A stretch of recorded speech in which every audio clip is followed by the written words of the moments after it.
Shalom, selamat malam dan selamat datang ke kebaktian malam MTS pada hari ini. Apa kabar semua jemaat Tuhan yang berada di rumah dan di mana sahaja Anda berada?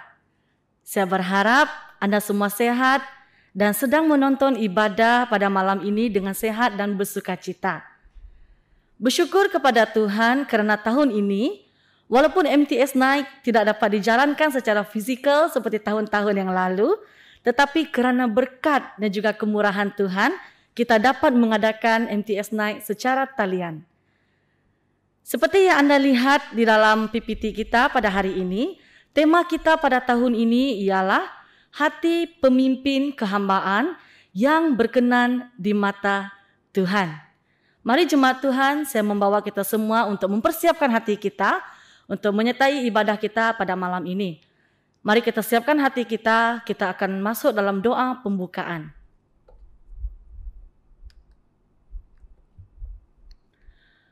Bapa kami di syurga, Bapa yang baik dan juga yang mengasihi kami.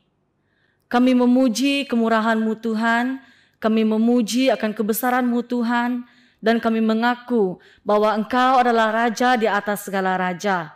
Terima kasih Tuhan, hari ini kami dapat bersatu di tempat ini Tuhan dan di tempat kami masing-masing untuk menyertai ibadah MTS Night ini secara talian. Kami bersyukur juga kepada-Mu Tuhan karena malam ini sekali lagi kami berpeluang untuk mengadakan MTS Night ini secara talian. Tuhan Yesus, Engkau pimpinlah ibadah kami pada malam ini dari awal, pertengahan hingga selesainya. Kiranya kemuliaan-Mu Tuhan terpancar di tempat ini dan memberikan hikmat kebijaksanaan kepada kami yang mendengar dan juga menerima firman-Mu pada malam ini. Terima kasih Tuhan, kami serahkan waktu seterusnya kepada-Mu. Dalam nama Tuhan Yesus Kristus kami berdoa dan mengucap syukur. Amin. Sekarang kita akan mempersilakan pengetua Sekolah Seminari Teologi Metodis untuk membuat ucapan kata alu-aluan. Dipersilakan. Selamat malam. Saya dengan tulus hati mengalu-alukan kedatangan saudara dan saudari sekalian untuk ikut serta malam MTSBM ataupun MTS Night dalam perjumpaan di talian bagi Sekolah Teologi Metodis Sibu. Saya juga ingin merakamkan ribuan terima kasih kepada Reverend Law Hui Seng kerana sudi meluangkan masa untuk berkongsi tentang mempersembahkan diri untuk melayani Tuhan sepenuh masa yang bertema hati pemimpin kehambaan yang berkenan di mata Tuhan. Saya berdoa agar Tuhan menguatkan komitmen Anda untuk mengasihi dan melayani Tuhan dengan taat setia semasa Anda mendengar khotbah ini. Saya juga ingin berdoa agar dari semua orang yang mendengar khotbah malam ini, ramai yang akan menyahut seruan Tuhan untuk melayani Dia sepenuh masa. Sekian, terima kasih. Tuhan berkati. Terima kasih untuk kata-kata ucapan daripada pengetua sebentar tadi. Sekarang jemaat Tuhan, saya akan membawa kita semua untuk menyaksikan sebuah kesaksian daripada dua saudari dan juga saudara kita mengenai kesaksian pertaubatan kehidupan mereka. Saya persilakan. Salam sejahtera saya ucapkan kepada semua. Sebelum saya bermula pada malam ini, saya memberikan kesaksian bahwa sebelum dan selepas saya menerima Yesus sebagai Juru Selamat saya. Biarlah saya memperkenalkan diri saya. Nama saya Zhen Zhong, berasal dari Sabah. Saya berumur 41 tahun dan saya merupakan anak bungsu dalam keluarga. Saya mempunyai seorang kakak dan hanya kami dua beradik dalam keluarga kami. Saya telah bekerja di sini selama 4 tahun dan banyak yang saya pelajari di sini. Saya percaya semuanya ini merupakan panggilan dan juga rahmat Tuhan bagi saya. Kalau saya terpinggir dari Tuhan dan tidak mempunyai harapan ataupun impian untuk dicapai, dari hari ke hari saya bersandar kepada cara hidup yang tidak sehat dan yang tidak baik untuk diikuti. Saya bilang Allah tujuan dan langsung tidak mengentahkan pandangan serta perasaan ibu bapak saya. Yang penting saya seronok dan bersuka cita. Saya telah jatuh ke dalam lubang dosa dan tidak berdaya untuk bangun kembali. Saya menjadi hamba kepada dosa.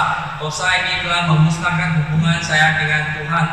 Muncullah datangnya rancangan Tuhan yang membawa saya balik dan yang memberikan saya peluang untuk bertobat dan berubah menjadi seorang yang lebih berpengertian dan yang melakukan kehendaknya. Sejak saya masih muda, saya ada pergi ke gereja untuk mendengar khotbah dan menyertai aktiviti yang disediakan. Saya telah dibaptis semasa saya berumur 12 tahun, tetapi saya kurang memberikan tumpuan dan saya tidak setia kepada Tuhan. Saya banyak melakukan kegiatan yang tidak baik seperti mencuri, merokok, bercakap bohong, dan juga menggunakan data bagi memuaskan keinginan saya yang jahat. Semua ini saya lakukan tanpa memikirkan akibatnya. Kesannya amat mendalam dalam hidup saya yang memusnahkan masa depan saya dan juga hubungan saya dengan ahli keluarga dan juga dengan Tuhan yang saya kasihi dan hormati. Sebenarnya saya telah lama mempercayai Tuhan, tetapi saya tidak melakukan apa yang diperintahkannya kepada saya. Secara semula jadinya saya telah mempercayai Tuhan yang mengasihi saya. Rahmat-Nya amat besar dan hikmat-Nya telah menyadarkan saya akan pentingnya saya kembali ke dalam naungan kuasa-Nya. Sentuhannya melalui Roh-Nya yang suci telah mengharukan saya dan memimpin saya kembali ke jalan ke arah kebenaran. Saya menerima Yesus bukan atas desakan, tetapi melalui kekuasaan penginjilan dan pengkabaran berita baik keamanan, kasih dan juga pengobatan. Yesus telah membuka jalan yang baru untuk saya dan juga ahli keluarga saya. Harapan kembali Mekah dan sinaran firman-Nya telah menembusi jalan dosa yang saya ikuti. Saya sadar saya harus bertobat demi Tuhan yang saya kasihi. Pada permulaannya, pengetahuan saya mengenai Tuhan tidaklah seberapa banyak. Muncullah kuasa Tuhan Yesus telah memimpin saya untuk lebih mengenalinya. Semuanya bukan atas usaha saya, tetapi rahmat-Nya dan juga hikmat-Nya yang begitu murni dan suci. Saya diberikan kuasa untuk mempercayai Yesus adalah atas belas kasihan-Nya dan juga kasih-Nya kepada saya. Dalam Yohanes pasal 3 ayat 16 mengatakan Allah begitu mengasihi dunia sehingga menganugerahkan Anak-Nya yang tunggal supaya setiap orang yang percaya kepada-Nya tidak binasa melainkan mendapat hidup kekal. Pengetahuan saya mengenai Tuhan tidaklah banyak, tetapi saya memang diberikan hadiah yang istimewa oleh Tuhan, yaitu kepercayaan saya terhadap-Nya. Tuhan memang wujud dalam kehidupan saya, tetapi saya kurang menghormatinya. Saya hanya ingin berseronok dan berkawan dengan orang yang bukan. Saya telah dibelenggu dan dikuasai oleh dosa selama hampir 25 tahun. Saya tidak berdaya untuk melawan dan membiarkan kejahatan berkuasa dalam hati saya. Semuanya berubah selepas saya yang secara tidak sengaja telah membaca isi kandungan sebuah kitab kecil terbitan Jiddah. Dalam buka surat yang paling akhir kitab ini telah memberitahu akan pentingnya saya menerima Yesus sebagai juru selamat saya. Hari ini kegilaan lalu saya memutuskan untuk kembali kepada Tuhan dan menjadikan Dia sebagai juru selamat saya. Kehidupan saya berubah daripada seorang yang murung menjadi semakin ceria dan yang mempunyai matlamat hidup. Matlamat dan juga impian saya pada masa sekarang adalah untuk memberitakan berita baik berkabaran Tuhan dan menginjil ke serata dunia. Tetapi ini juga mempunyai halangan, dan halangannya adalah daya ingatan saya telah terjejas dengan teruk karena telah lama menggunakan data. Semoga Tuhan memberikan daya ingatan saya agar saya dapat menjejakkan langkah saya ke sekolah teologi yang akan melengkapkan saya mengenai tugas yang diberikan oleh Tuhan. Saya kemuliaan Tuhan menyinari saya dan membawa saya kembali ke pangkuannya. Hari ini saya telah dibangunkan dari tidur oleh Tuhan dan saya telah datang ke hadiratnya untuk melayaninya dengan sepenuh tenaga dan masa. Kedapatan saya telah mengeluarkan hasil yang diingini. Hubungan saya dengan Tuhan dan ahli keluarga pula kembali intim. Setiap masa saya teringatkan perbuatan Tuhan yang ajaib dalam hidup saya. Panggilannya telah saya terima dan saya akan terus menyampaikannya ke destinasi yang ditentukan oleh Tuhan. Berkat dan juga rahmat Tuhan membolehkan saya terus mempercayainya Yesus sebagai penyelamat pribadi saya yang datang ke dunia sebagai manusia dan mati di atas kayu salib bagi dosa saya, dan semua telah menerapkan dan memberikan suatu kuasa yang unik tentang kewujudannya. Hari ini saya telah selangkah ke hadapan. Saya tidak lagi dibelenggu rokok, penggunaan dada, serta sikap tamak dan mementingkan diri sendiri. Saya telah memakai perlengkapan senjata yang diberikan oleh Tuhan untuk melawan kuasa syaitan dan iblis. Diharap perjuangan saya akan berterusan dan mencapai objektifnya, dan saya akan tetap berdiri teguh sampai ke akhirnya. Perubahan yang berlaku dalam diri saya telah memberikan hari dan juga nafas yang baru. Hasilnya, saya telah dibebaskan oleh kekuasaan dosa oleh karena darah Yesus telah membersihkan dan membayar hutang saya. Hari ini saya dapat merasai keamanan dan kebahagiaan yang diberikan kepada mereka yang mencarinya. Setiap hari saya tidak lupa untuk membaca kitab dan mempraktikannya dalam kehidupan saya. Saya juga tidak lupa untuk berdoa kepada Tuhan dan memberikan rasa syukur dan tanda terima kasih kepadanya. Terima kasih karena Engkau telah bertempat di hati saya dan memberikan saya kesadaran akan pentingnya Tuhan dalam hidup saya. Berikut adalah kesaksian sebelum dan selepas saya menerima Yesus sebagai juru selamat saya. Semoga Tuhan menyertai kita dalam setiap hari, dan sekian terima kasih. Salam bahagia dan salam sejahtera. Semoga Tuhan memberkati kita semua dan melakukan pekerjaannya dan memberi kita untuk memberitakan cara-cara Tuhan yang mengasihi kita. Terima kasih. Shalom semua, nama saya Angeline Lam. Hari ini saya akan memberikan kesaksian pribadi saya. Pada hujung tahun 2018, saya diajak oleh ibu saya untuk pergi ke gereja. Sebenarnya, saya dan keluarga saya masih belum mengenali Tuhan Yesus. Hanya abang saya sahaja yang selalu pergi ke gereja menyertai kebaktian. Pada masa saya masih di bangku sekolah, kadang-kadang saya akan mengikut cousin saya pergi ke gereja untuk menyertai kebaktian. Tetapi, pada masa itu, saya masih keliru akan apakah artinya seorang Kristian yang sebenar. Saya masih menganggap seorang Kristian ialah orang yang pergi ke gereja setiap minggu, orang yang menyambut hari Natal. Sebelum ini, saya juga seorang yang tidak berani, tidak mempunyai keyakinan, suka bersendirian dan tidak suka bergaul.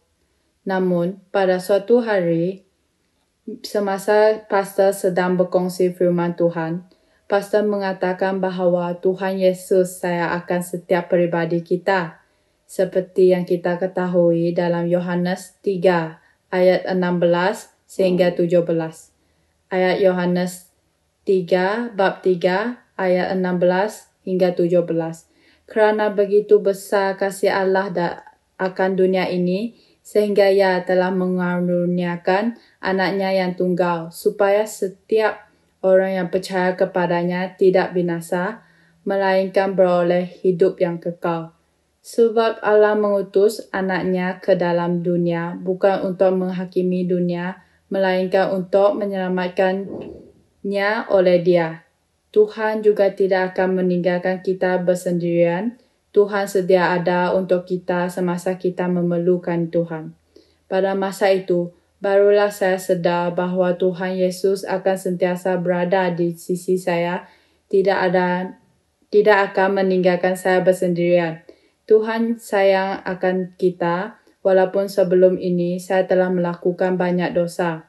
Saya juga tidak menjalankan perintah berdasarkan firman Tuhan. Saya telah dibaptis dan diteguh pada tahun 2019. Walaupun tidak lama saya melayani Tuhan, tetapi puji Tuhan saya telah berubah. Firman Tuhan telah memberikan saya kekuatan dan keberanian untuk bergaul dengan orang lain maupun bertutur dengan orang ramai. Walaupun perasaan gementar itu masih ada, namun saya percaya Tuhan Yesus akan berserta dengan saya termasuk pada masa ini. Maka saya tidak melepaskan peluang saya untuk menyertai program SDMS ini. Keluarga saya dan pastor di gereja saya sangat menyokong saya untuk menyertai program ini.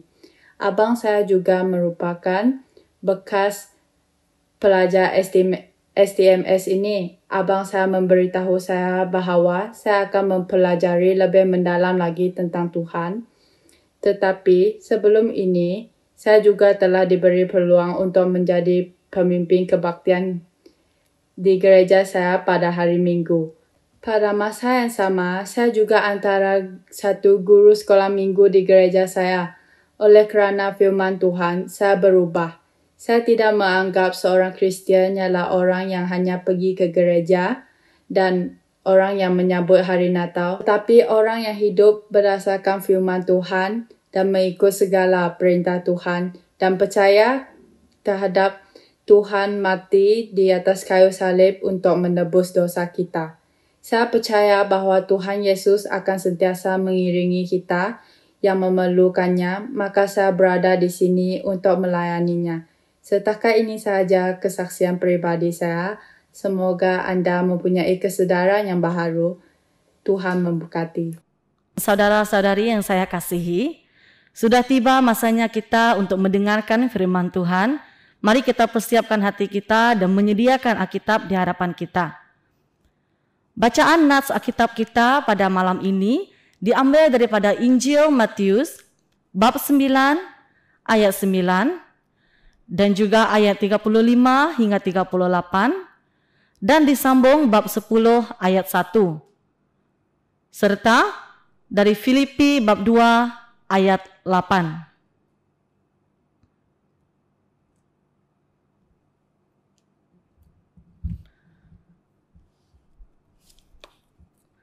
Saya akan membacakan untuk kita semua dalam terjemahan Borneo. Yesus meninggalkan tempat itu. Ketika Yesus berjalan di situ, dia terpandang seorang pemungut cukai bernama Matius sedang duduk di tempat memungut cukai. Yesus berkata, "Ikutlah aku." Lalu Matius berdiri dan mengikutnya. Apabila Yesus melihat orang yang ramai itu, dia berbelas kasih terhadap mereka, kerana mereka bimbang dan tidak berdaya, ibarat sekawan domba tanpa gembala. Kata Yesus kepada murid-muridnya, "Tuaian banyak sekali, tetapi penuai hanya segelintir. Berdoalah dengan bersungguh-sungguh kepada Tuhan yang empunya tuaian itu, supaya menghantar pekerja untuk menuai." Yesus memanggil 12 orang muridnya, lalu memberi mereka kuasa untuk menghalau roh-roh jahat dan menyembuhkan pelbagai penyakit dan kesakitan.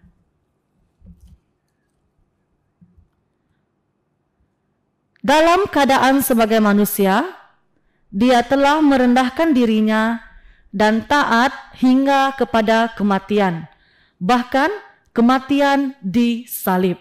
Demikian pembacaan firman Tuhan. Hari ini kita bersyukur kerana Tuhan telah mengutus hamba-Nya untuk mengongsikan firman Tuhan. Kita menjemput Pendeta Lau Hee Seng. Dipersilakan.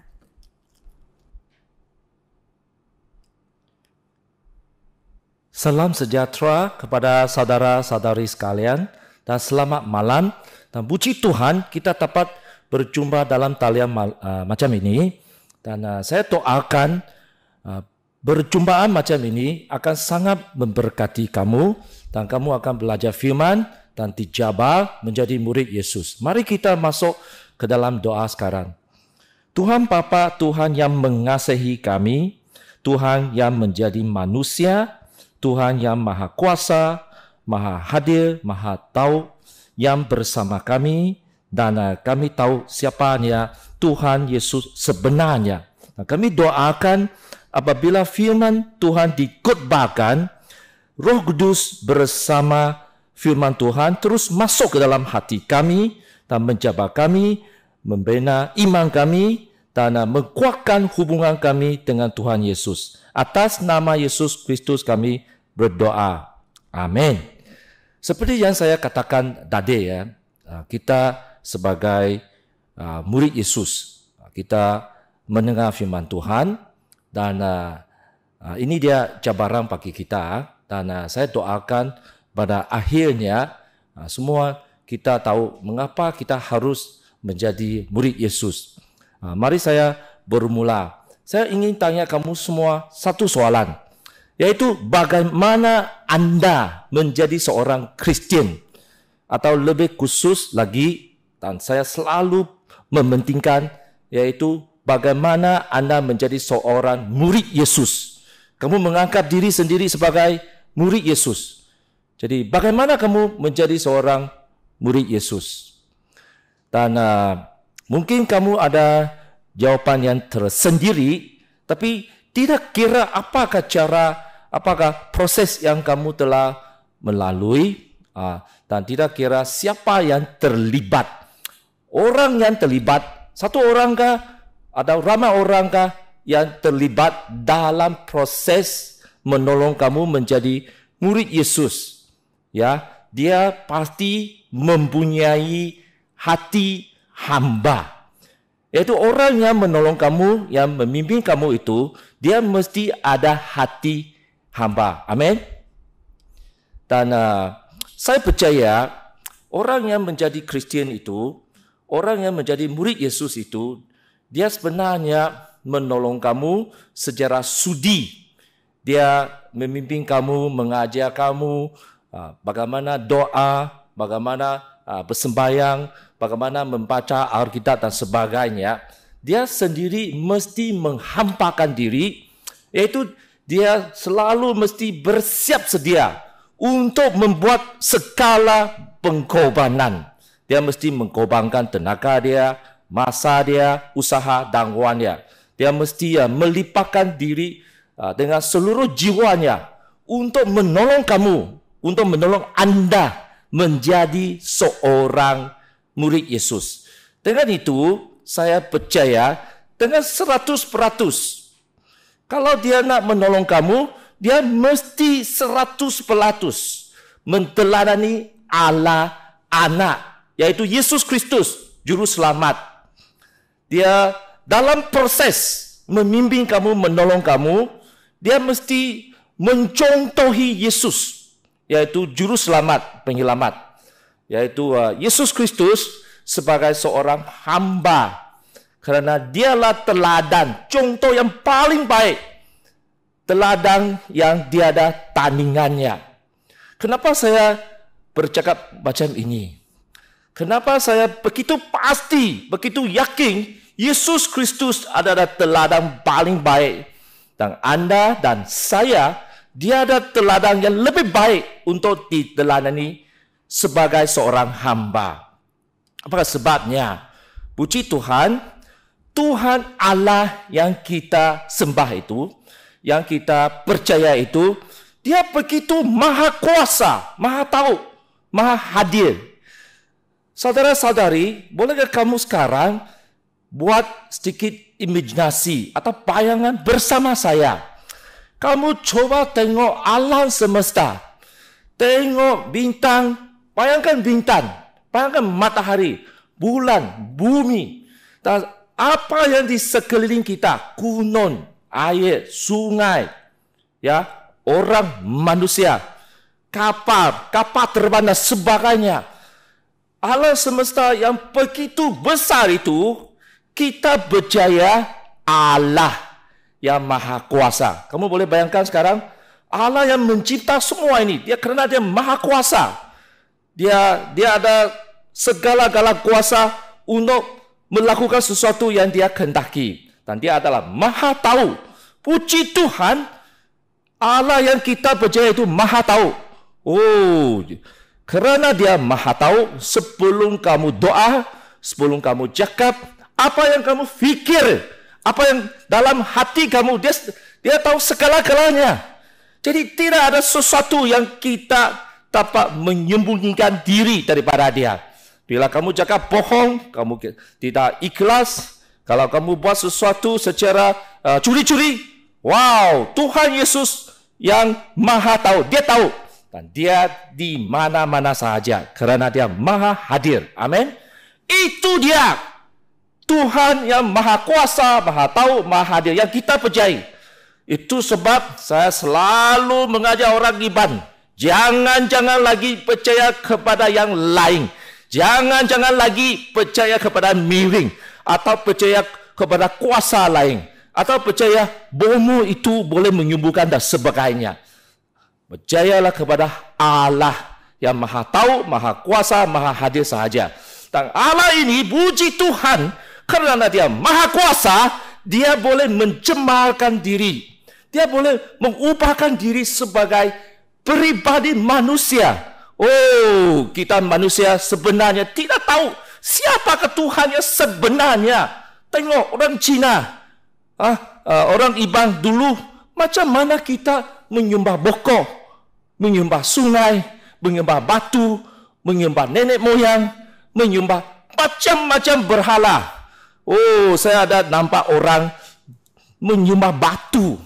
Satu kali bila saya mengunjungi satu rumah dekat Lundu, saya tanya dia, apa yang dia sembah itu? Dia bawa saya ke belakang rumah dia. Sebenarnya itu batu besar. Tengok orang Cina. Orang Cina menyembah pokok juga. Dia minta batu itu beri dia 4 nombor. Wah, itu dia. Kesian kita manusia. Kami orang Cina dan juga orang Iban yang tidak tahu siapakah Allah yang sebenar. Puji Tuhan, Allah yang maha kuasa, Yesus Kristus, dia telah jadi manusia dan tinggal di kalangan kita. Wow, ini berita baik. Ini berita yang baik. Saya tidak letih, selalu nak menceritakan. Dan saya doakan kamu pun begini juga. Jadi ini dia Tuhan Yesus, Allah Yesus. Firman Tuhan mengatakan, dalam keadaan sebagai manusia, dia telah merendahkan diri dan taat hingga kepada kematian. Bahkan kematian disalib. Saya nak mengatakan dari permulaan sejarah, dari masa apabila Adam dan Hawa dicipta sampai sekarang. Kamu tengok apa saja, dengar, belajar apa saja, agama, falsafah, fikiran dan sebagainya. Tidak ada orang yang mengajar Tuhan Allah mati untuk dosa manusia. Hanya Tuhan Yesus sahaja. Ya. Jadi Tuhan itu, dia begitu berbelas kasihan kepada kita manusia yang sesat.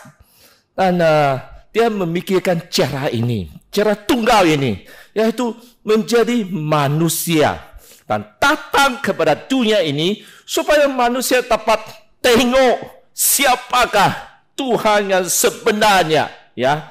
Dan untuk menarik perhatian seluruh dunia, semua manusia, dia mesti mati. Biasanya kita manusia, susah kita kena tarik perhatian. Orang mati dan sebagainya. Kalau tak ada hubungan dan sebagainya, kita tak menghiraukan. Tapi puji Tuhan, Yesus menggunakan kematian untuk menarik perhatian kita manusia, seluruh dunia. Dan dia katakan, dia mati untuk dosa kita. Oh, tak ada seorang pun dalam sejarah selepas dia mati, dia begitu dia ingati, dia begitu disembah. Hanya Yesus saja. Yesus, kenapa kematian ini dia begitu diingati? Ini dia. Dan selalu ingat. Yesus dia kata, dia mati untuk menebus dosa kita. Oh, saudara-saudari sekalian, kawan yang saya hormati sekalian, kalau kamu berdiri di depan atau tengok handphone kamu dan kamu belum kenal Tuhan Yesus lagi, sila ambil perhatian. Dosa kita ini sebenarnya adalah bertanggungjawab untuk semua masalah dunia ini. Kamu tengok pembunuhan, perang saudara, perang di antara negara, dan berzina, merogoh, mencuri, berjudi, sabung ayam, Dan ramai di kalangan kamu mungkin masih mabuk dan selalu mabuk, pukul istri dan sebagainya. Semua masalah ini kerana dosa kita. Dan kita secara bersendirian tak ada cara, tidak berupaya untuk mengatasi dosa ini. Itu dia. Tuhan Yesus kata dia datang menebus dosa kita di atas kayu salib. Dan dia bukan saja mati. Oh, puji Tuhan. Kalau Tuhan Yesus dia mati dan terus mati, tidak ada cerita lah. Tidak ada kepercayaan, tidak ada iman lagi kita nak katakan tentang Yesus lah. Puji Tuhan, kerana Yesus dia mati, dia dikebumikan, dan selepas 3 hari, puji Tuhan, Yesus bangkit. Dan Yesus masih hidup. Kerana dia maha kuasa, maha tahu, dan maha hadir. Yesus masih ada. Kalau Yesus tidak hidup lagi, semuanya habis cerita. Ya, tidak ada gereja, tidak ada Kristian. Dan hari ini kamu pun tidak perlu mendengar saya khotbah. Selepas dia bangkit dari kematian dan dia membuktikan dia telah mengatasi kematian yang manusia tidak dapat langsung tidak dapat mengatasi. Tapi dia telah mengatasi. Bila dia mengatasi kematian, saudara-saudari sekalian, dia membuktikan dia adalah Allah yang maha kuasa, maha tahu dan maha hadir. Dan apa yang dia katakan dalam pribadi Yesus itu, dalam firman Tuhan, dalam Alkitab itu, semuanya ada kuasa, ada authority. Kerana Tuhan mengatakan demikian, jadi apa yang dia katakan itu, kita mesti ikut. Dan puji Tuhan, kita ada Alkitab. Alkitab dalam bahasa Malaysia, dalam bahasa Buku Kudus, bahasa Iban. Begitu banyak, berpuluhan bahasa yang lain. Supaya seluruh dunia kenal siapa Tuhan Yesus. Dan kerana dosa kita tadi itu, apakah teruknya, apakah kesannya, apakah pengaruh yang begitu teruk sekali tentang dosa. Saudara-saudari sekalian, jangan main dengan kesan-kesan dosa ini. Alkitab, firman Tuhan yang ada authority, ya, mengajar kita kerana ganjaran dosa ialah kematian, tetapi kurnia Allah ialah kehidupan kekal dalam Kristus Yesus Tuhan kita. Di sini ia mengatakan kerana ubah dosa, kerana akibat dosa, kerana dosa kita menerima akibat kita mati. Bukan mati di sini, bukan mati secara fisikal sahaja. Kita sendiri kalau mati secara fisikal sahaja semua sudah habis cerita. Hari ini kita tidak perlu percaya ada apa-apa Tuhan lagi lah, atau Yesus lagi lah. Dan kamu tahu, kami orang Cina pun tahu, Iban dan Bumi Putra di seluruh Sarawak pun tahu. Selepas orang mati, ada roh dia. Jadi roh ini pergi ke mana? Ya, roh ini kalau yang mati, kamu tahu tak? Jangan main-main dengan ini. Kamu tahu tak? Roh ini akan pergi ke neraka dan minta izin untuk menceritakan kepada kamu, untuk mengungkapkan kepada kamu apa itu neraka. Nah, mungkin kamu tidak suka dengar tentang neraka. Kamu mesti tahu, kerana ini adalah ganjaran bagi dosa kita. Kalau kita tak percaya, kalau kita tak bertaubat. Ini dia tentang neraka. Bagaimana keadaan neraka? Nah, ingat apa yang Yesus katakan. Kerana Yesus adalah Allah, Apa yang dia katakan ini ada authority, bermaksud ia adalah benar. Ia bukan benar bagi agama Kristian saja, benar bagi seluruh dunia. Tak kira siapa yang bangsa dia, bahasa dia, negara dia. Benar untuk seluruh dunia, untuk semua manusia.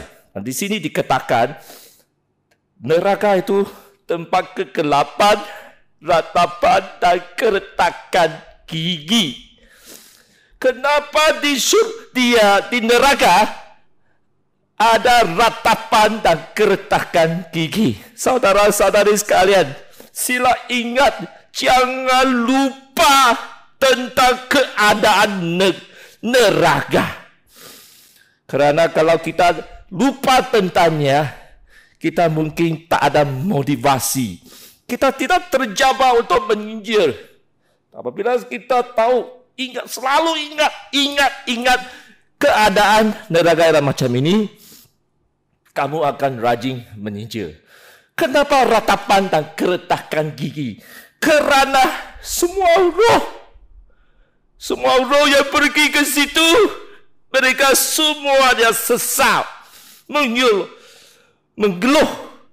Sambil mengeluh, mereka akan kata, oh, saya ini terlalu lambat, terlalu lewat. Karena kalau saya tahu, kalau saya dulu bertaubat, saya tak akan datang sini. Dan di situ berkeprarinya atau berpendaharan kata mereka. Apa yang mereka fikirkan hanya sesal dan sesal dan sesal dan sesal sahaja. Dan mereka tidak dapat kembali lagi. Ya, sedih dan sedih dan sedih. Seumur hidup mereka itu selama-lamanya. Bermaksud roh itu kekal di situ. Dan satu tempat yang lain, Matius 25 mengatakan api di situ kekal. Api di situ tidak akan padam. Dia akan membakar dengan panas selama-lamanya. Jadi kamu boleh bayangkan. Roh yang pergi ke situ itu, bagaimana mereka akan menderita. Bagaimana mereka akan berasa sakit selama-lamanya. Ya, itu dia saya nak menegaskan. Mari kita ingat keadaan neraka. Jangan-jangan kita membenarkan orang lain pergi ke situ. Dan juga di situ 2 Tesalonika mengatakan, di situ sebenarnya ada kebinasaan selama-lamanya. Yaitu roh itu tersingkir dari hadirat Tuhan. Kalau kita tidak ada di surga, kita di neraka lah. Di situ roh kita akan binasa. Binasa bukan bermaksud dia mati. Tidak. Dia masih hidup. Roh itu masih hidup. Itu dia. Ya. Dan juga Wahyu mengatakan neraka itu lautan api yang menyala. Dan dalam tempat lain Yesus mengatakan neraka itu ulat tidak mati, api tidak padam. Itu dia. Akibat dosa kita, ya. Dan izinkan saya cakap macam ini. Saya bukanlah menakutkan kamu dengan neraka dan memaksa kamu percaya kepada Tuhan Yesus atau memaksa kamu mengikut Yesus dan sebagainya. Tidak. Ini adalah kebenaran. Mari kita, setiap manusia, setiap orang Ibang, setiap orang Cina berteman dengan Tuhan Allah dalam pribadi Yesus. Terus secara langsung. Ya. Saudara-saudari sekalian, dengan ini, jika kita ingin menjadi hamba yang serupa Yesus, yang mengikut Yesus, kita mesti melakukan apa yang dia lakukan semasa di bumi. Amin. Amin. Amin. Ya, karena dia Tuhan yang benar. Allah dalam pribadi Yesus yang benar. Allah yang menjadi manusia. Jadi kita tidak dapat tidak mengikut Yesus. Kerana Yesus adalah anak Allah yang benar. Jadi apabila kita mengikut langkah Yesus, Allah Yesus sebagai hamba Dia, kita baru menjadi berkenan di mata Tuhan.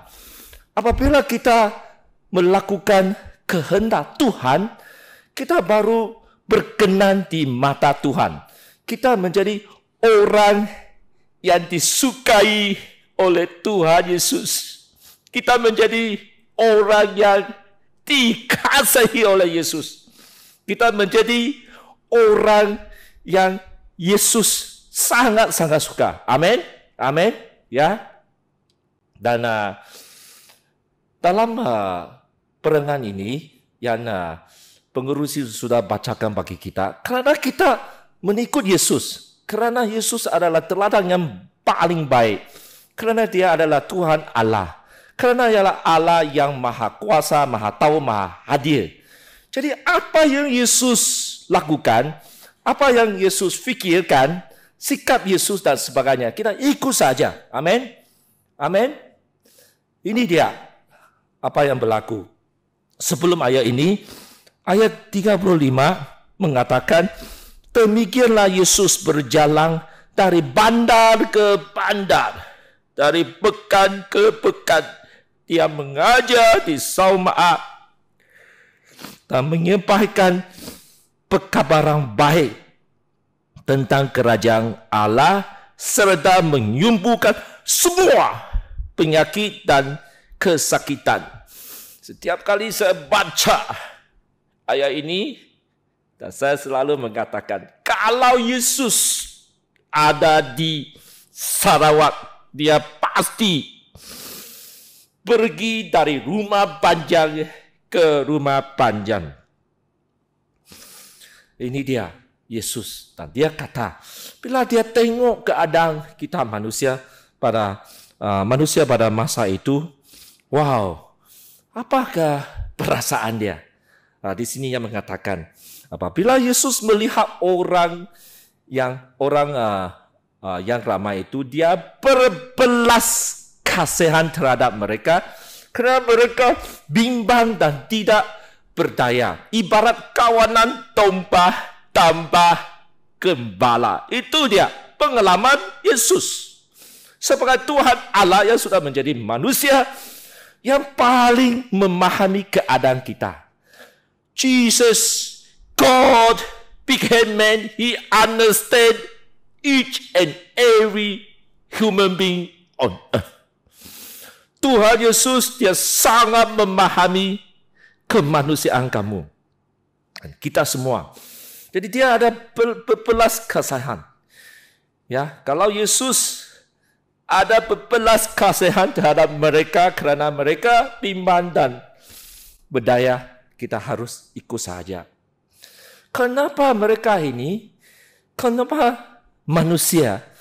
Ingat apa yang mereka yang Yesus alami pada masa dulu itu, ya, bimbang dan tidak berdaya, dan manusia belum berubah. Kita masih manusia, bukan? Manusia tidak jadi binatang, ya. Jadi sama keadaan sekarang juga. Kadang kita mungkin lebih teruk daripada dulu. Dosa-dosa yang kita lakukan itu lebih teruk, ya. Dan bila Dia nampak mereka, Dia kata bimbang dan tidak berdaya. Apa itu bimbang dan tidak berdaya? Ya, bukan sekadar mereka risau saja, sedihkah dan sebagainya. Kerana apa yang Dia katakan seterusnya memberitahu kita apakah Yesus masukkan. Ibarat kawanan domba tanpa gembala. Kamu boleh tahu domba binatang yang paling tidak tahu macam mana balik kalau dia sesat jalan. Itu dia sifat domba, ya. Kalau manusia macam domba tanpa gembala, bermaksud manusia yang ini hidup, dia tidak tahu tujuan dia hidup. Dia tidak tahu paling teruk lagi selepas dia mati. Dia tidak tahu macam mana dia akan pergi ke syurga. Saya selalu bayangkan dan selalu ajar macam ini. Kamu boleh bayangkan seorang bila dia mati atas apa macam sebab lah. Tahu roh dia keluar dari badan dia. Dan dia tidak tahu pergi ke mana-mana. Can you imagine when the person die, the roh come out of the spirit come out of the body and don't know where to go. Wow, ini dia sesat. Sesat, manusia sesat. Ya, itu dia Yesus katakan. Mereka tidak tahu macam mana terselamat. Okay, dan seterusnya dengan ini, apabila Yesus tengok keadaan mereka yang bimbang dan tidak berdaya ini, apakah respon Yesus kepada mereka? Apakah Yesus buat? Ya, dan mari kita tengok. Kata Yesus kepada murid-muridnya. Itu dia respon Yesus. Tuaian banyak sekali, tetapi penuai hanya sekelintir. Berdoalah dengan bersungguh-sungguh kepada Tuhan yang empunya tuaian itu supaya menghantar pekerja untuk menuai. Wow. Kamu sudah dengar saya katakan Tuhan Yesus Maha Kuasa, Maha Tahu dan Maha. Dan begitu berkuasa sekali. Kalau dia nak menyelamatkan seluruh dunia, ini saja dia boleh melakukan. Tetapi kenapa Yesus respon macam ini? Dia memerintahkan kita berdoa supaya Tuhan membangkitkan pekerja untuk menuai. Bagi dia, tuaian itu macam sudah masak. Bermaksud ia boleh dituai. Okay?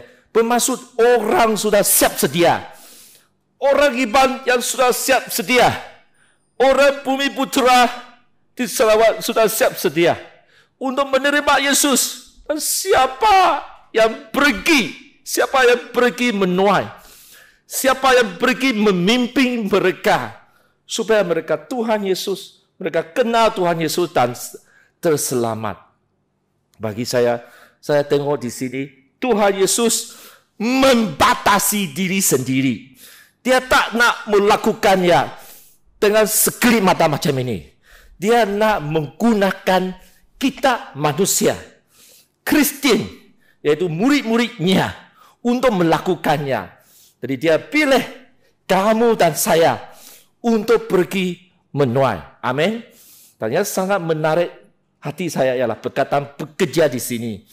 Yesus tidak mencabar kita supaya doa untuk pastor dibangkitkan, missionary dibangkitkan, atau profesional lain dibangkitkan. Tapi dia minta doa supaya Tuhan empunya tuaian itu, Tuhan Yesus sendiri menghantar bekerja orang biasa, ya, murid-murid Yesus yang biasa. Tengok. Ini dia cabaran Yesus kepada gereja, ya. Semua gereja. Tak kira jenis gereja, Roman Katolika, Anglican, BEM, SIB, Methodist, gereja bebas dan sebagainya. Asalkan gereja itu percaya kepada Tuhan Yesus sebagai Allah.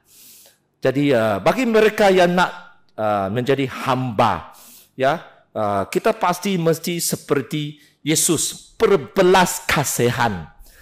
Hanya dengan hati yang berbelas kasihan, yang serupa Yesus, yang mencontohi Yesus, yang mengikut jejak langkah Yesus, hanya dengan hati yang demikian, ia akan membolehkan kamu dan saya menjalankan misi atau penginjilan.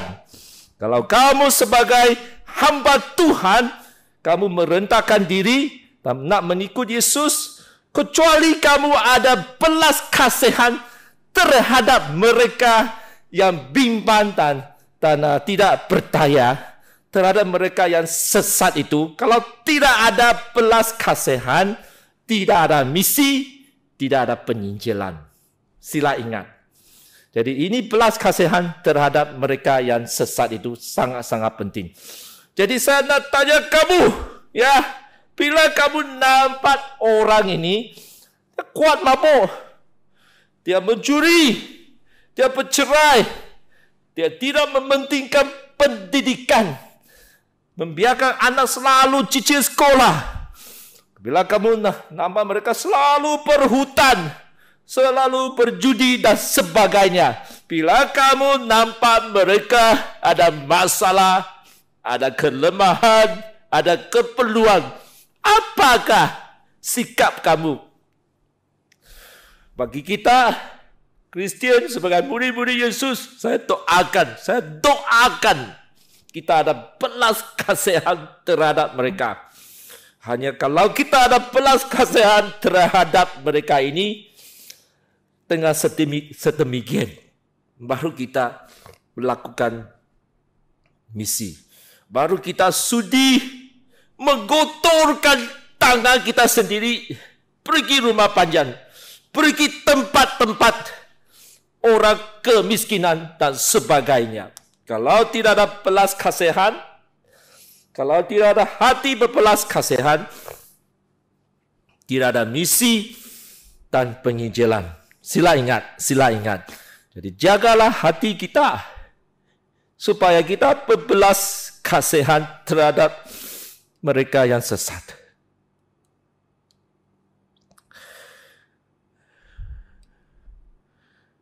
Maka adalah sangat penting bagi kamu mesti mulai melatih diri sendiri sebagai pemimpin hamba yang berkenan di Tuhan mata. Saya guna perkataan melatih diri kerana belas kasihan ini ya, bukan sesuatu yang kamu nak, kamu terus dapat. Kamu mesti bercampur kau dengan mereka. Bila kamu tengok orang lain ada masalah, jangan kamu memandang rendah mereka. Kamu pergi kepada mereka. Kamu cuba bercampur kau dengan mereka. Jangan kata mereka ini kotor. Mereka ini tidak tahu. Mereka ini tidak menerima pendidikan. Jangan. Jangan menjauhkan diri daripada mereka. Kamu mesti mendekati mereka. Kamu mesti coba dan doakan supaya kamu ada belas kasihan terhadap mereka. Satu kali saya ada menghadiri satu seminar di sini. Saya sangat dijabat oleh sarjana ini. Apa yang dia katakan itu sangat simple sahaja. Dia tanya soalan, macam mana kamu mengharapkan orang iman di rumah panjang kena Tuhan dan selamat kalau kamu tidak pergi. Wow. Selepas dia berucap macam ini, saya pun bertaubat dan kiat dan ranjing. Orang tidak diperkenalkan dengan Tuhan Yesus. Macam mana mereka kenal Yesus dan selamat. Dan bukan saja sarjana itu dia kata saja, tapi itu memang fakta dia. Saya pergi ke sebuah rumah panjang dekat Kapit, Sungai Sud. Ada seorang saudari sebelum kami meninggalkan rumah panjang, dia kata, kalau kamu orang tidak datang memperkenalkan Tuhan Yesus kepada kami, macam mana kami kenal Tuhan Yesus? Itu dia. Mereka sangat ikhlas. Mereka sangat ikhlas dengan kami. Itu dia. Ya. Jadi kita mesti melatih diri sebagai pemimpin hamba. Kenapa hamba ini ya? Karena apabila kita menjadi hamba di mana-mana saja. Terima kasih. Di mana-mana saja kita pergi. Di mana-mana saja kita pergi, di rumahkah, di rumah panjangkah, di sekolah kah, di tempat kerja kah, di mana-mana saja, kita mesti memimpin mereka. Kita mesti memberitahu mereka cara hidup kita orang Kristen dan sebagainya. Jadi untuk memiliki hati pemimpin hamba yang berkenan di mata Tuhan, kita mesti melengkapi diri. Kita mesti yang terutama. Saya ingat, saya doakan kamu tidak lupa tentang macam mana kamu melatih diri sendiri. Yang terutama, kamu mesti melengkapi diri sendiri macam ini. Anda mesti mendirikan satu hubungan pribadi yang sangat kuat dan mesra dengan Tuhan Yesus yang merupakan Allah Maha Kuasa, tahu dan adil. Amin. Kalau kamu tak ada hubungan yang pribadi dengan Yesus, kamu tidak akan berbelas kasihan. Kamu tidak akan rasa orang sesat dan orang pergi ke neraka tanpa Tuhan Yesus, tanpa kasih Yesus. Apabila kita kata kita ada satu hubungan pribadi dengan Yesus, bukan sekadar mulut cakap saja. Oh, saya ini percaya kepada Yesus, saya kasihi Yesus, saya ada sembahyang. Bukan. Apabila kita ada satu hubungan pribadi dengan Yesus yang kuat, ia akan dicerminkan dalam hidup kita. Kalau kamu kata kamu adalah seorang Kristen, cara hidup kamu, sikap kamu, tindakan kamu akan serupa Yesus. Kamu akan mengasihi mereka yang Yesus mengasihi. Amin. Ya. Dan kamu contohnya, izinkan saya cakap macam ini, belajarlah. Dan bila kamu berdepan dengan satu cabaran untuk berbohong, kamu tidak bohong, kamu jujur, kamu ingin berdepan dengan akibat-akibat untuk bercakap benar. Bila kamu dan saya jujur, ikhlas, dan cakap benar, hubungan kamu dengan Yesus adalah sangat-sangat kuat dan mesra. Kerana di situ kamu tahu, kerana Yesus, kerana kuasa Yesus. Apabila saya dikodai untuk berbohong dan saya tidak bohong, Yesus dicerminkan dalam hidup saya. Apabila saya dikodai untuk menjadi sombong, dan saya mesti mengakui kepada kamu, inilah dosa kesombongan. Saya selalu diberitahu oleh Yesus, saya berdosa kesombongan. Dan saya tahu kerana Yesus beritahu saya, sikap kamu, cara cakap kamu sudah bohong, sudah sombong. Wah, saya cepat-cepat mengakui dosa saya dan merendahkan diri. Kamu jangan lupa.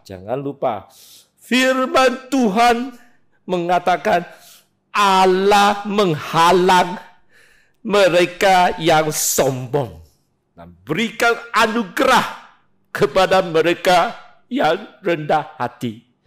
Bila kamu dan saya sombong dan tidak berkandung kepada Tuhan Yesus, Roh Kudus atau firman Tuhan, kita tidak dapat jadi hamba.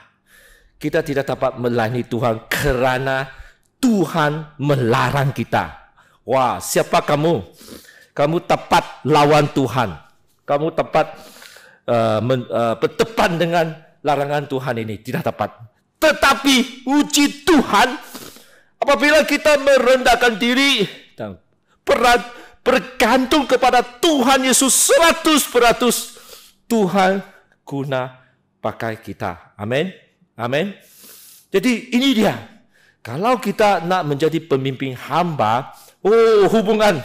Kita mesti jaga hubungan pribadi kita dengan Tuhan Yesus. Ya. Nah, ingat, bukan sekadar kamu cakap saja atau tindakan secara permukaan saja. Dan sila ingat apa yang Yesus katakan. Dan saya selalu dijabah oleh Yesus. Yesus di Matius 7:21 mengatakan, ya, Bukan semua mereka yang memanggil saya Tuhan, Tuhan, Tuhan itu akan masuk ke surga. Hanya mereka yang melaksanakan kehendak Bapa itu akan masuk ke surga. Jadi saudara-saudari, sila ambil perhatian, ya. Itu surga adalah bagi mereka yang melakukan kehendak Tuhan. Kedua, Anda mesti melengkapi diri sendiri. Anda mesti melatih diri sendiri supaya menerima cabaran Yesus untuk mendoakan dengan bersungguh-sungguh kepada Tuhan empunya tuayan itu supaya menghantar bekerja untuk menuai. Kalau kita nak menjadi pemimpin hamba, ya, murid Yesus yang hamba, yang menghambakan diri, kita akan terima cabaran untuk berdoa. Oh, Yesus mencabar kita berdoa untuk mengutuskan pekerja untuk menuai. Bermaksud ada begitu ramai orang yang di luar itu yang mereka siap sedia nak menerima Yesus. Terutamanya mereka yang ada kepeluang ini. Jadi di sini kita mesti fikirkan bahawa mesti ada sesuatu yang sangat kagum tentang doa. Yaitu apabila kita doa, saudara-saudara sekalian, hati kita adalah terbuka kepada Yesus. Hati kita akan disentuh oleh Yesus. Dan apabila kita doa, Tuhan Yesus, Roh Kudus, Allah Bapa memilih untuk bertindak untuk menjamah, menyentuh hati orang supaya mereka tampil ke depan untuk menjadi bekerja, pergi menuai. Dan juga apabila kita sendiri doa, kita akan jadi sensitif. Kita akan merasai panggilan Tuhan bagi kita sendiri untuk pergi, ya. Dan saya sendiri boleh menjadi saksi bahawa ini adalah benar. Apabila saya sendiri doa, Tuhan memutuskan orang pergi dan sebagainya, saya selalu diingatkan oleh Tuhan Yesus, kamu sendiri juga harus pergi.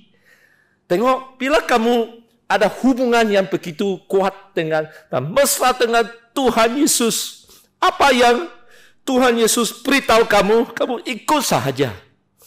Kerana saya mudah lupa. Dan saya buat satu perjanjian dengan Yesus. Saya beritahu Yesus, saya ini sangat mudah lupa. Kalau ada sesuatu yang kamu ingatkan saya lakukan. Baru ini. Dan ini prinsip saya pegang dengan teguh kerana hubungan saya dengan Yesus. Saya menerima telefon untuk menolong satu orang yang dikatakan mungkin dirasukan syaitan. Tapi selepas saya berjumpa dengan anggota keluarga mereka di luar, saya tak berani bawa dia orang ke rumah saya. Walaupun mereka minta, saya kata tidak. Tapi kami berjumpa di luar dan akhirnya saya mendapati orang itu bukan dirasuki oleh syaitan, tapi sakit jiwa.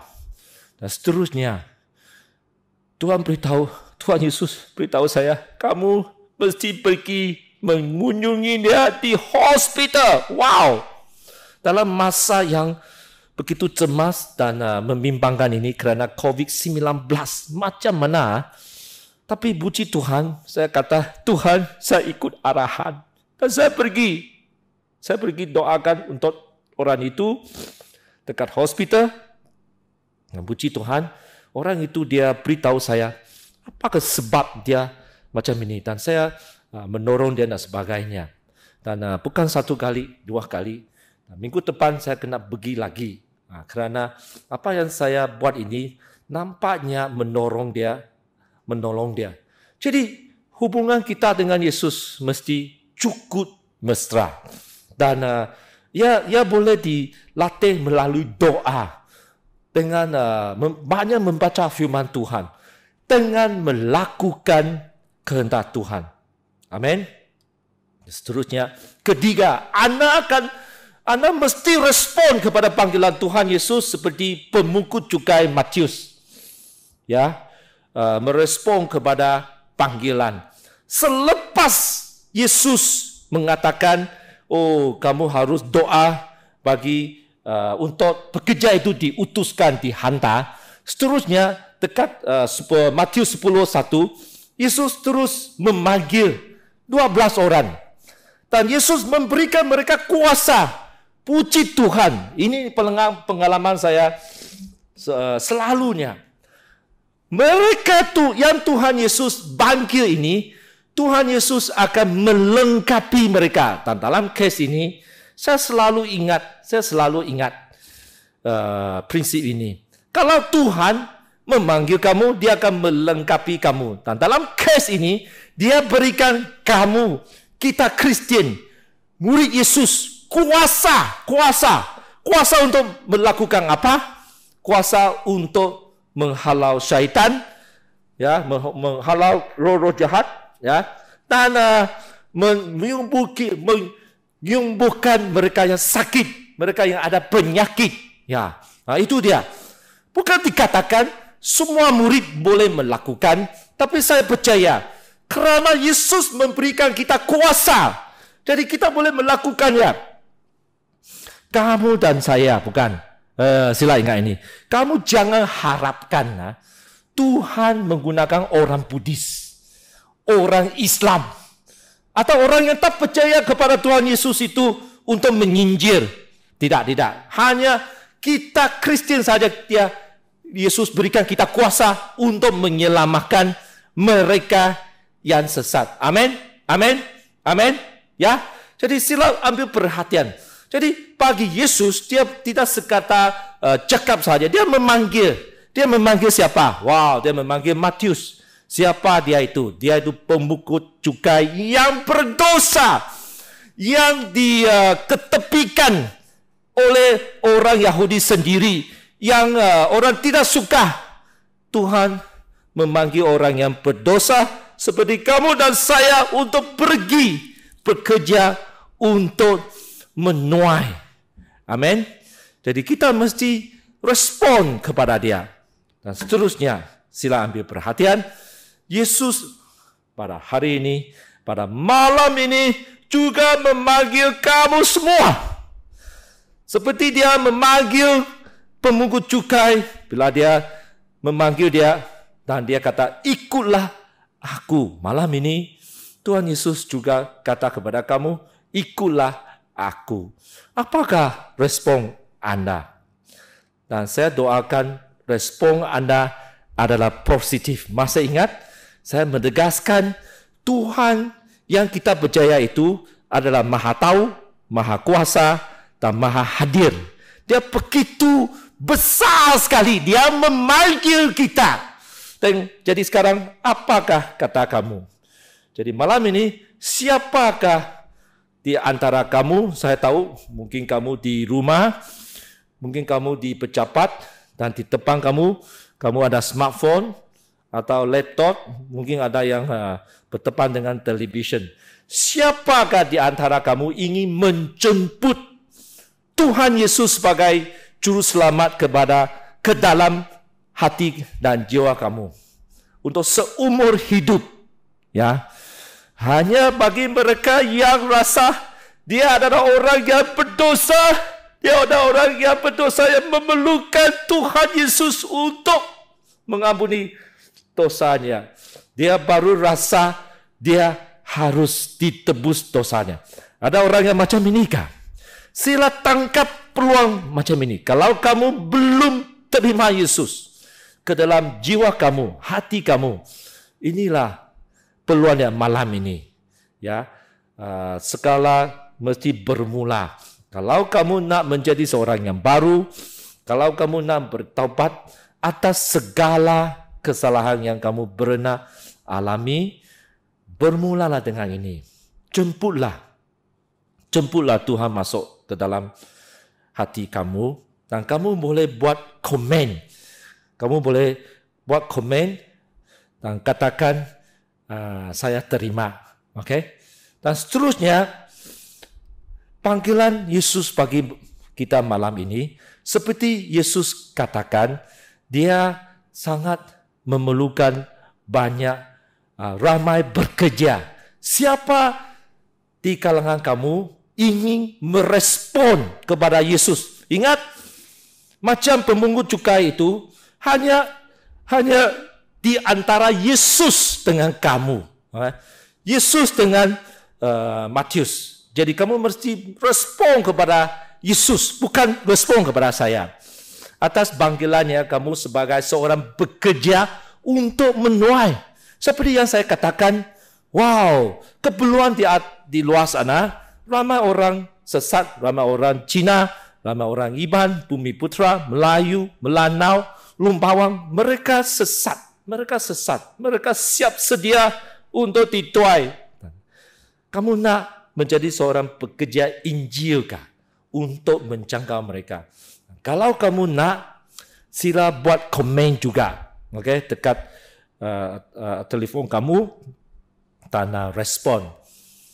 Ya, dan seterusnya, siapa di antara kamu atas ajaran firman Tuhan, kamu ingin merespon kepada Yesus dan Yesus saja dalam panggilannya untuk melengkapi diri Anda dalam pelajaran teologi selama 4 tahun di Methodist Theological School untuk menjadi seorang pastor, gembala.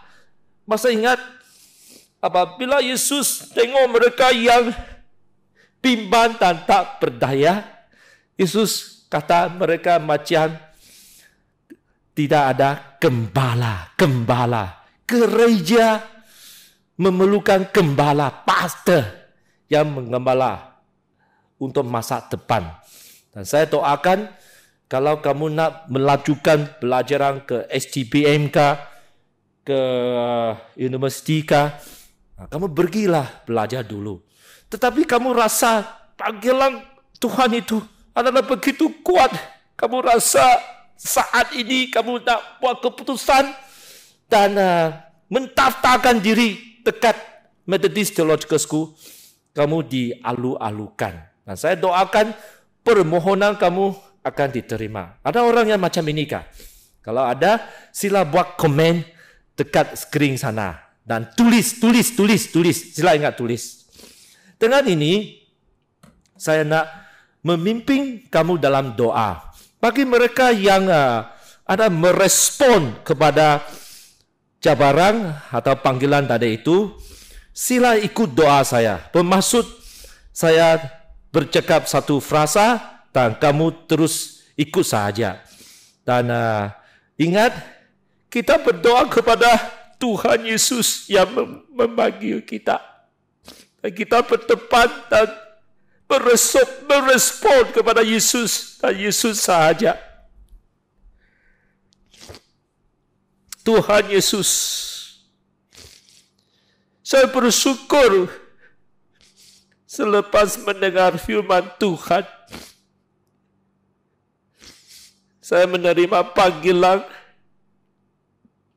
untuk menerima Yesus ke dalam hati saya.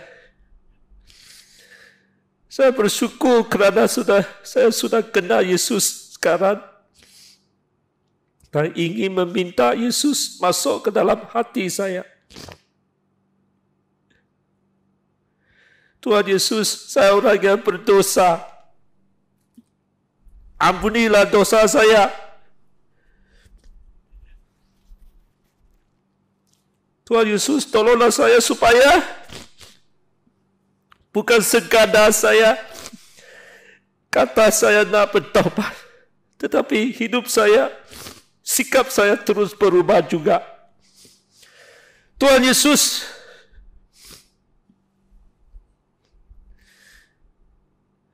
saya ingin juga merespon kepada panggilan Yesus untuk menjadi pekerja Injil. Dan saya memahami keperluan di luar sana. Malahan dalam keluarga saya sendiri,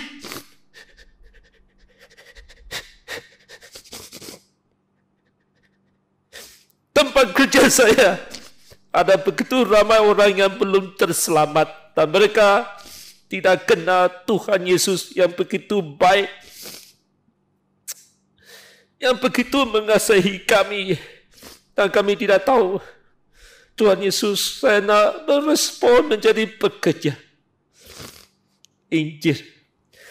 Dan guna pakailah saya. Tuhan Yesus, ada yang di kalangan kami selepas mendengar firman Tuhan, kami sudah siap sedia untuk melengkapi diri sendiri dalam 4 tahun pembelajaran teologi dekat Methodist Theological School. Tapi ada yang di antara kami akan menghadapi halangan, dan tolonglah kami supaya kami mengatasinya satu halangan demi satu halangan, dan ingin melengkapi diri dan belajar 4 tahun di MTS untuk menjadi pastor, untuk menjadi gembala dalam gereja. Atas nama Yesus Kristus saya berdoa. Amin. Puji Tuhan bagi mereka yang membuat keputusan. Dan sila ambil perhatian. Dalam talian ini ada link. Kamu boleh jawab soalan dan hantar soalan dan respon. Dan juga kamu sendiri pun boleh tulis untuk beri komen. Sekian, Tuhan memberkati kamu dan Yesus mengasihimu. Amin.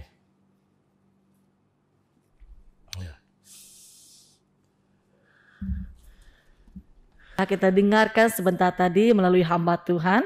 Saya berharap kita sebagai orang yang percaya kepada Tuhan hari ini dapat meneguhkan iman dan juga kepercayaan kita hanya percaya kepada Tuhan Yesus. Dan kami juga sangat bersukacita untuk anda semua yang sedang dan yang baru sahaja menerima Tuhan Yesus sebentar tadi. Kami berharap supaya anda juga dapat meneguhkan iman dan kepercayaan anda kepada Tuhan Yesus. Sekarang kita akan mendengar dialog daripada pelajar teologi dan juga disertakan dengan video singkat tentang kehidupan di dalam MTS. Shalom jemaat Tuhan, selamat malam. Hari ini kita sangat berpeluang dan bersyukur pada Tuhan karena kita dapat mengikuti sesi dialog bersama dengan pelajar-pelajar PM yang pertama pada tahun ini, yaitu Saudari Murni, Saudari Lovina, dan Saudari Angeli. Kita akan menanya mereka tentang beberapa topik yang akan kita bahas di dalam sesi dialog ini. Jadi, untuk pertama kita akan menanya Saudari Angeli tentang bagaimana di semasa dia berada di STMS. Oke? Jadi, Saudari Angeli, ya, siapakah ataupun apakah yang mendorong kamu untuk menyertai STMS? Oke, terima kasih atas soalan Saudara Petrus. Atas peluang diberikan untuk mengungsikan sedikit tentang pengalaman saya di sepanjang 3 bulan di STMS. Jadi pada mulanya saya ditawarkan pada tahun 2019 untuk mengikuti STMS, dan pada masa itu saya masih belum mempersiapkan diri saya. Jadi saya mengambil keputusan pada tahun 2020 untuk mengikuti sekolah misi jangka pendek ini, dan tujuan saya untuk masuk yang mendorong saya adalah untuk mengenal pasti panggilan Tuhan di atas hidup saya. Ya. Oke, kita telah menanya Saudari Angeli. Jadi dia pernah mengikuti STMS. Jadi apakah yang kamu pelajari semasa kamu berada di MTS sepanjang kamu mengikuti program yang dijalankan di STMS? Saya mempelajari banyak perkara. Dari segi pelajaran dan subjek yang diadakan sepanjang 3 bulan itu, saya mempelajari salah daripadanya adalah pengenalan Alkitab, pertumbuhan rohani, dan yang memberi impak yang besar kepada saya adalah yaitu tentang misi penginjilan, di mana saya belajar tentang bagaimana untuk menggunakan buku 4 Injil Rohani untuk menginjil kepada seorang. Jadi puji Tuhan, saya sangat bersyukur pada masa itu setiap hari Jumat pelajar akan keluar untuk menginjil, dan saya menggunakan cara tersebut dengan menggunakan 4 Injil Rohani dan melatih saya untuk mengungsikan penginjilan dan mengungsikan dengan cara yang diberikan, yang telah diajarkan untuk menginjil dan menyampaikan firman Tuhan. Dan saya juga sangat bersyukur atas peluang itu kerana melatih saya untuk berani bercakap dengan orang yang saya tidak kenali. Ya, jadi saya sangat bersyukur Tuhan itu. Ya, seperti yang kita tahu dari Injil tadi, bukan saja belajar di dalam kelas, tetapi juga ada pergi keluar menjalankan misi seperti menginjil itu. Ya. Ya, jadi soalan ketiga saya, adakah program STMS ini banyak memimpin ataupun mendorong kamu dari segi iman dan kepercayaan kamu kepada Tuhan Yesus Kristus? Ya, puji Tuhan, banyak perkara yang memimpin dan mendorong saya untuk lebih mengenal siapa diri saya dan mengenal pasti panggilan Tuhan ke atas hidup saya, dan mengukuhkan lagi iman saya terhadap Tuhan, terhadap panggilan Tuhan. Dan lewat daripada program STMS yang diadakan, yaitu menjadi rutin setiap pelajar di sini bangun awal pagi, membaca firman Tuhan, bermeditasi, dan berpuasa dan berdiam diri di hadapan Tuhan. Jadi lewat daripada apa yang sekolah adakan, apa yang program ini diadakan, memberikan saya satu pengalaman yang saya tidak pernah lakukan di rumah, dan saya boleh mempelajari di sekolah sepanjang 3 bulan tersebut. Dan melalui dari sini saya dapat melihat dari bacaan firman Tuhan, dan saya dapat melihat lebih jelas lagi panggilan Tuhan ke atas saya. Ya. Ya, puji Tuhan, bukan saja dalam mempercayai itu meneguhkan iman, tetapi banyak merubahkan kehidupan pribadi. Ya. Oke, sangat bersyukur. Oke. Jadi kita akan menanya soalan kepada Saudari Lovina. Jadi apa yang saya tahu pada tahun lepas adalah first batch untuk pra-teologi, ya, MTS, pertama kali PM diadakan. Jadi saya sangat bersyukur untuk berpeluang menanyakan hal ini kepada Saudari Lovina. Jadi apakah yang kamu pelajari semasa kamu mengikuti pra-teologi pada tahun lepas?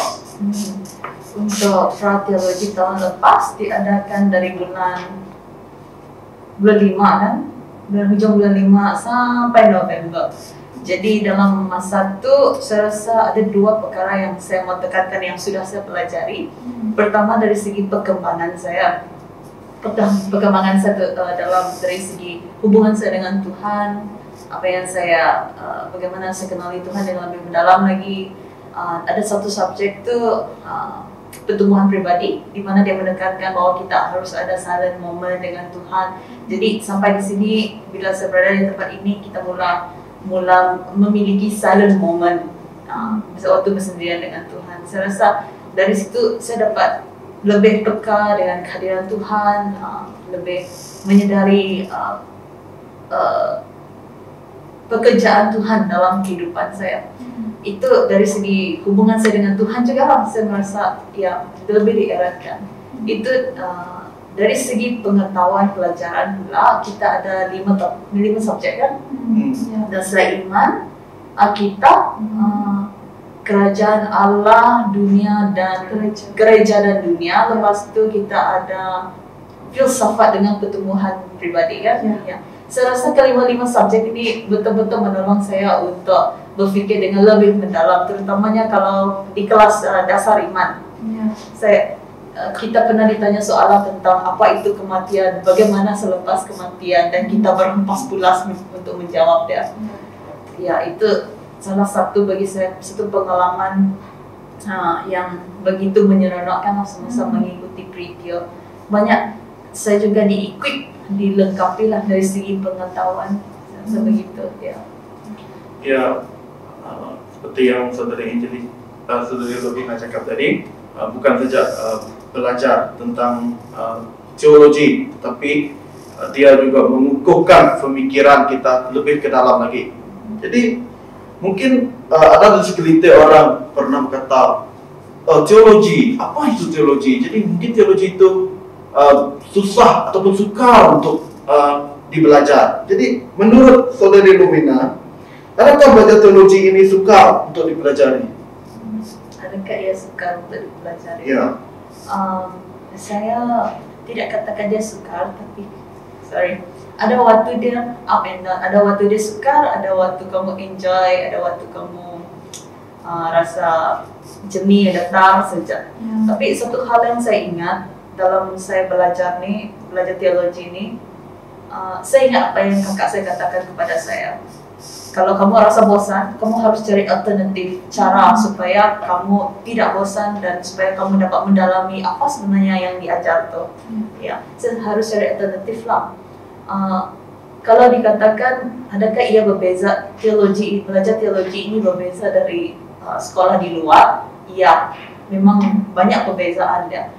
Bukan saja saya di sekolah teologi ini saya belajar tentang teologi, tetapi saya juga pembentukan pribadi saya juga dibentuk seperti yang Tuhan dalam berdasarkan Alkitab ya. Jadi itulah saya rasa ada waktunya sukar, ada waktunya kita sedih, ada waktu kita mau menangis buat assignment. Tapi kita harus macam yang Reverend Wong juga selalu ingatkan kepada kita. Kita harus ingat apakah panggilan kita dalam kehidupan kita, mengapa kita berada di sini. Ya, itu merupakan satu tujuan kenapa kita berada di MTS, kita belajar teologi. Jadi ya, Saudari Lumina, setelah belajar teologi semasa prateologi yang tahun lepas, jadi apakah perancangan kamu seterusnya dan apa yang kamu lakukan sekarang ini? Sekarang saya sambung lagi belajar. Ya, puji Tuhan, seperti yang kita tahu, Saudari Lumina, dia pun telah masuk ke tahun yang pertama pada tahun ini. Jadi kita sangat bersyukur kepada pengetahuan yang kita belajar dan Tuhan yang memberi kita kehidupan dan iman kita yang kuat untuk belajar dekat sini. Jadi mungkin ada di luar sana yang ingin mengetahui bagaimana kehidupan berada di MTS ya. Jadi kita bersama dengan Saudari Murni, kita akan menanya dia bagaimanakah perasaan dan keadaan kamu semasa berada di MTS? Berkata tentang perasaan, sebagai pelajar yang baru dalam MTS, sebab saya tidak mengikuti STMS di MTS dan juga Pratio pun saya tidak ikut di sini. Tetapi satu hal yang baiknya, saya dapat hidup di sini dengan satu pengetahuan yang baru. Jadi satu perasaan yang timbul dalam hati itu memang yang pertama memang bersyukur. Satu perasaan yang bersyukur, karena kalau kita lihat dari kualiti umur, kita dapat lihat mungkin saya tidak layak, saya tidak layak untuk berada di sini. Tetapi satu kebaikan daripada Tuhan, Dia membawa saya ke dalam sekolah yang harus tempat saya belajar. Jadi perasaan yang timbul dari hati bersyukur, rasa bersyukur karena dapat masuk ke sekolah teologi pada tahun ini untuk menjadi pelajar tahun pertama. Oh iya, seperti kita mengetahui Saudari Murni, dia baru pertama kali dekat MTS. Jadi mungkin tempat yang berbeda dengan waktu yang berbeda. Jadi macam mana kamu mengatur masa kamu berada di MTS dari segi kehidupan kamu? Untuk mengatur masa dan juga cara kehidupan berada di MTS, satu hal yang sangat sulit bagi saya yang pertama, bangun awal pagi. Adakah Anda sama dengan saya?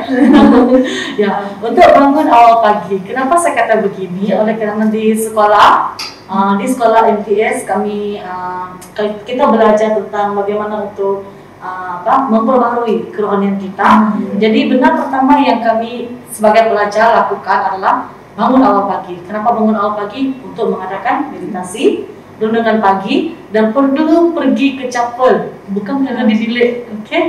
Jadi itu adalah perkara yang saya baru, karena waktu kita melayani di gereja, di rumah kan, memang bangun pagi, tetapi tidak seawal di sini. Jadi ini adalah pengalaman baru yang saya terima, yang saya belajar di sini, di mana saya mengatur masa saya dari awal pagi untuk bangun, kemudian pergi ke kelas, kemudian ada aktiviti lagi sebelah petang, dan juga pada malamnya juga ada waktu chapel, itu hari Kamis, persekutuan doa pada hari Kamis. Jadi untuk waktu-waktu yang saya alami setiap hari itu memang sangat penuh, tidak juga padat, tetapi melewati hari-hari berada di MTS adalah satu hal yang baru bagi saya.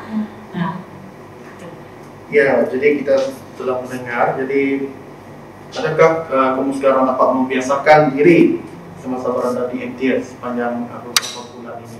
Ya. Saya sangat bersyukur dan juga saya sangat setuju dengan apa yang Saudari Lovina katakan tadi. Pengalaman untuk berada di sekolah teologi sangat berbeza dengan pengalaman belajar di luar. Maksudnya di luar kita sebagai mahasiswa yang belajar tentang hal-hal dunia. Tetapi di sini kita mempengaruhi semuanya. Kita belajar tentang teologi, ilmu pengetahuan tentang Tuhan. Jadi perasaan dan juga kebiasaan dan juga membiasakan diri di sekolah ini, walaupun ada masa awal tahun itu Januari yang lalu, walaupun saya tidak biasa dengan keadaan dengan awal bangun pagi dan juga pelajaran di sini yang sangat padat dan juga yang sewaktu dengannya, bersyukur juga kepada Tuhan karena ini sudah masuk bulan yang keempat berada di sekolah di sini. Jadi untuk membiasakan diri itu masih memerlukan waktu. Dan hari ini, apa yang Anda semua dapat lihat, kami masih meneruskan lagi untuk belajar di sini. Jadi untuk membiasakan diri itu masih dalam perjalanan kehidupan saya di sini. Oke, kita sampai di sini. Terima kasih kepada Saudari Murni, Saudari Anjeli dan Lovina dan Anjeli. Karena memberi kesempatan untuk kita bersesi dialog. Itu saja daripada kami. Terima kasih. Bye.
Saudara-saudari, kita masuk dalam pengumuman berita MTS. Seperti yang Anda lihat di dalam slide, kita akan mengadakan kem dedikasi gabungan dengan Lembaga Pelayanan BM SCSC yang bertarikh pada 1 Mei 2021, yaitu hari Sabtu, dan jam telah ditetapkan pada 9 pagi hingga 11 pagi. Dan ID Zoom meeting dan juga password telah disediakan untuk Anda. Kami berharap kita semua dapat menyertai gabungan kem dedikasi ini bersama.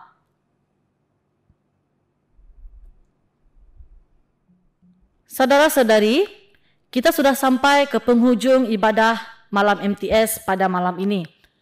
Saya berharap kita semua yang berada di rumah dan di mana sahaja Anda berada dan menyertai ibadah ini, kita dapat diberkati melalui firman Tuhan, kesaksian, puji-pujian yang ingin disampaikan hari ini dapat masuk ke dalam hati kita dan melakukan firman Tuhan di dalam hidup kita. Jemaat Tuhan, mari kita bersama berdiri. Kita akan mengakhiri malam MTS dengan menjemput Pengetua Sekolah Metodis Teologi, yaitu Reverend Dr. Koo Ho Peng untuk memberikan doa berkat. Dipersilakan. Marilah kita berdoa. Semoga Allah damai sejahtera menyucikanmu dengan sempurna dan memelihara roh, jiwa, dan jasadmu agar tidak ada cacat celah ketika Tuhan kita Yesus Kristus datang kembali. Dia yang memanggil kamu itu setia dan Dia akan melakukannya. Tuhan memberkati kamu dan melindungi kamu. Tuhan menyinari kamu dengan wajah-Nya dan memberi kamu kasih kurnia. Tuhan menghadapkan wajah-Nya kepada kamu dan memberi kamu kedamaian. Amin.